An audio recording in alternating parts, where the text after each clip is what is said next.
Hi, everybody. I'm Kimberly Massey once again with this week's message. I don't know about you, but I've got some prayers that I have prayed and I'm waiting on God for the answers.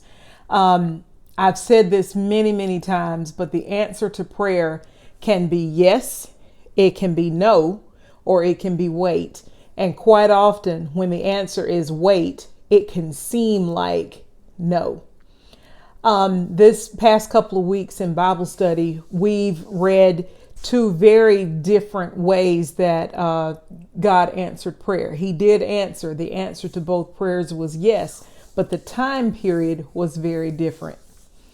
Last week, I referenced a story from Genesis 24 in which Abraham had sent his servant. The Bible doesn't tell us the servant's name, but had sent his servant to find a wife for Isaac. The servant wonders, as I would probably wonder, what if she won't come back with me to Canaan? Should I take Isaac there? Abraham says, no, do not take my son to my homeland. If she won't come, then, it's okay. But I'm asking the Lord to send an angel to go ahead of you and make the process simpler. So the servant made the trip with his 10 camels. And once he climbed down from the camels, he arrived, he climbed down from the camels and he began to pray. And in his prayer, he made a proposal to the Lord. He proposed that he would ask one of the women for water and she would then offer to water his camels. He said, Lord, let that be the wife that you have chosen for Isaac.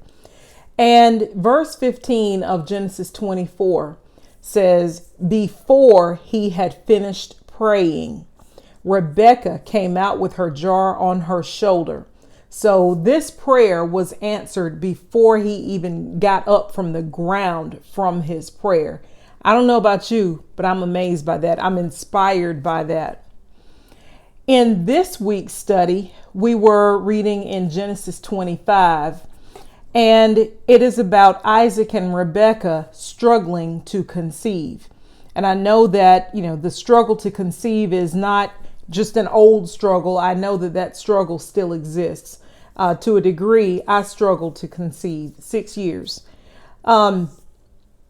So in Genesis 25, verse 21, it states, Isaac prayed to the Lord on behalf of his wife because she was childless. The Lord answered his prayer and his wife Rebekah became pregnant. Now, that's one verse with two sentences, but if you read the whole passage, you realize that those two sentences, there's 20 years in there. So he prayed, but it was 20 years later before she became pregnant. So I'm sure he didn't pray just one time. He probably prayed many times throughout those 20 years. And she did become pregnant. Sometimes the Lord answers our prayers immediately. And sometimes he answers them when he is ready to answer them. And like I said, when the answer is wait, it can really feel like no. My family started 2021 with, to us, a big prayer. But we know that no prayer, no need is too great for our Lord. I have a story that I want to share with everyone because I continue to go back over this story in my own mind because it is a story of answered prayer in my own life, but it was a story that involved a lot of waiting. It was in February 2019. I was out walking, I was thinking, I was praying, and I realized that I might need to consider purchasing another car for my son who would be trying for his driver's permit that summer. At the time, I was driving a nearly 20-year-old car, and I really liked my car, and I had no intention of getting rid of my car, but I thought that a new driver might do a little bit better with some more modern safety features than what my car currently had. So while I was out walking and thinking and praying, I thought, I think I'll get him a Honda CRV. I thought maybe a 10 or 11. That probably wouldn't break my budget too bad. A 10 or 11, that should be good. While I was still walking and praying, I thought about the fact that my former neighbor used to work for Honda. And I thought I should reach out to him to see if he still worked at Honda. So I sent him a text. Immediately he called. I told him what I was thinking about, maybe a 10 or 11 Honda CRV, white or silver. His response was, what? 10 or 11, white or silver? I ain't never going to find that. You're going to have to expand something. You're going to have to expand the years or the color or something. I ain't never going to find that. I said, well, it's no hurry. We've got time. It's not a big deal. But if one happens to come in, a used one, if you would let me know. Thank you. So went home, got online to see if I could find one myself. I couldn't find one. But that Monday I went to the credit union to see if I could go ahead and work out some financing for the car that I had not found yet. Was approved for the financing. And then it started to become like this impulsive thing that when I got on my computer or got on my phone, I was going to cars.com. I was looking for this car that my friend said was going to be impossible to find.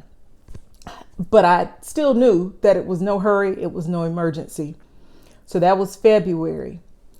In May, Mother's Day to be exact, I was sitting on the couch and I heard a voice. I would say it was the voice of the Holy Spirit. I heard a voice in my right ear and it said, where are you going to park it? I perked up. Where am I going to park it? Oh, there won't be space in the driveway for another car. So I need to go sell the Altima. Oh, go sell the Altima. Okay.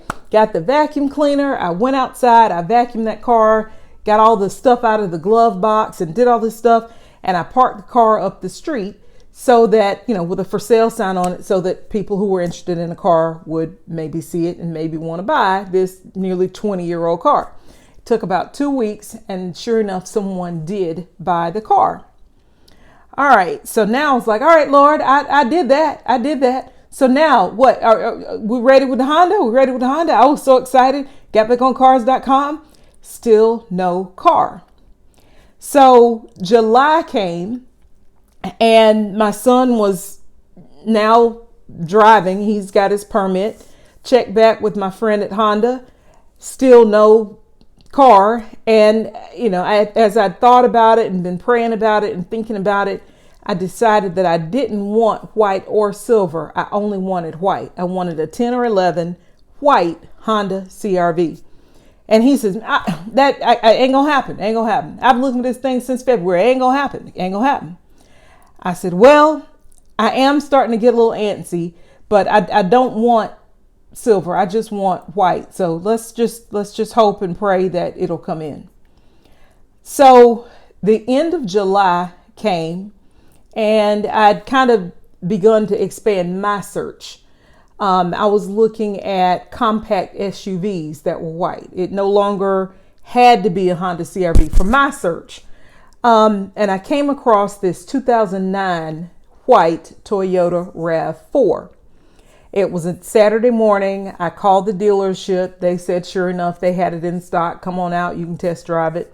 So I went out there and I test drove this 2009 white Toyota RAV4. It drove very well, very smooth, good pickup. I liked it. Wasn't sure. I sat there. I called my husband. He was fishing. He didn't answer the phone. I called my dad. He didn't answer the phone. I prayed and I didn't get an answer. And sometimes, I will admit, sometimes when I don't get an answer from the Lord, I feel like he's telling me to go ahead and make the decision. I don't recommend it. But I bought the car. It was a Saturday. I was all excited. I stopped and bought some Clemson stickers to put on the back windows and everything. I was so excited. Got my car. That was a Saturday. On that Monday, I got a call from the bank. Now, I didn't go with the credit union financing that I'd already worked out. I let the dealership work out some new financing. So I get a call from that bank, and they told me that the dealership had not done correct information. They'd given me incorrect information on the paperwork. And they were going to need me to bring $500 more to put down, and my payment was going to go up by $200.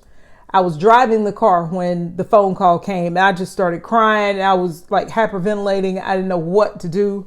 And they said, well, the dealership messed it up, so your option is to take them the car back. Take the car back? Who does that? I can't, that's too embarrassing. I can't take the car back. Sure enough, that evening, my husband went with me to take the walk of shame and return that car. So that Thursday, my credit union called again. They called multiple times over the months because the financing that I had worked out was about to expire again, and I would need to come in and reapply for the loan. Now, let me catch you back up. It was February when I first thought I should get a car. It's now August. So that Thursday, the credit union called to say that if I come in, they'll help me find a car. I'm so desperate now, not really desperate, but yeah, I'm ready. So I go to the credit union, and the financer, he's got some special websites that have a password and all that stuff. So he's online with me looking for this Honda CR-V. We don't see it. We expand. He finds another white RAV4, a 2010. So that evening, my husband and I, we drive up north of Charlotte, so about 40 miles. We drive up there and we test drive this Toyota RAV4. I liked it. It drove very similar to the 2009 that I had just returned. But I liked it. I was ready to go ahead and buy it. And my husband was haggling with them over a scratch on the gas door. And they were, talking about whether or not that could be buffed out. And they were talking about the price and all this stuff. I was just ready to buy the car. And as they were discussing this, I got a text. And it was my friend from Honda. He sent me a picture of these people who were coming in to trade a 2011 white Honda CR-V, the car that I'd originally asked for back in February. And I texted back, that's my car. Don't let anyone get it. Park it in the back and put a sign on it. I am coming. Thank the Lord. So we got in the car, came back to Rock Hill, and the next day, they had to clean it up and put a couple tires on it and do all that kind of stuff. And I finally got the car. Now, that was a long story. That was August 3rd. So it took from February to August 3rd. I could talk for another 13 minutes about this very specific answer to prayer. I could talk about the fact that the car wasn't a need. It was a want, but he answered my prayer. I could talk about how I got a raise that started on July 25th that was almost to the dollar amount of the financing for the car, the monthly payment. I could talk about what was on the Carfax report for the car. I could even talk about how we've been blessed that now my son doesn't even drive it. He has his own car, and I get to drive this Honda CR-V that I prayed for. When I say he worked it out for my good, he worked it out for my good. And I'm not sharing this story like in a braggish way. I'm sharing this story to give you hope. I'm sharing this story because I have to think about that, not daily, but I have to think about that a lot to give myself hope, because sometimes the answer to prayer takes time. My thoughts are not his thoughts, but he does answer prayer. I am looking for the answer to our family's prayer. I believe that it's going to come. And when it does, you can tune in, because I promise you it will be a testimony.